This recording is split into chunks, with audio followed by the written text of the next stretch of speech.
কি কি বৈশিষ্ট্য দেখে কোরবানির পশু ক্রয় করা উচিত? কোরবানির পশু ক্রয় করার ক্ষেত্রে হৃষ্টপুষ্ট, সুন্দর, সুস্থ, সবল এটা দেখে কিনতে হবে। পশু যদি ল্যাংড়া হয়, খোঁড়া হয়, কানা হয়, অতিশয় দুর্বল হয়, তাহলে সেক্ষেত্রে সে সমস্ত পশু দিয়ে কোরবানি করা জায়েজ নয় বা উচিত নয়।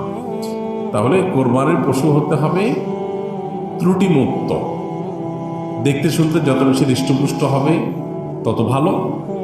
তবে এর চাইতে গুরুত্বপূর্ণ বিষয় হলো আপনি কোরবানি কি গোশত খাওয়ার জন্য করছেন, মানুষকে দেখাবার জন্য করছেন, নাকি আল্লাহর জন্য করছেন, এটা গুরুত্বপূর্ণ।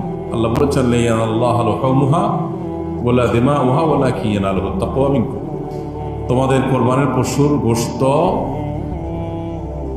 অথবা রক্ত এর কোনোটাই আল্লাহর কাছে যায় না। আল্লাহর কাছে যায় কি?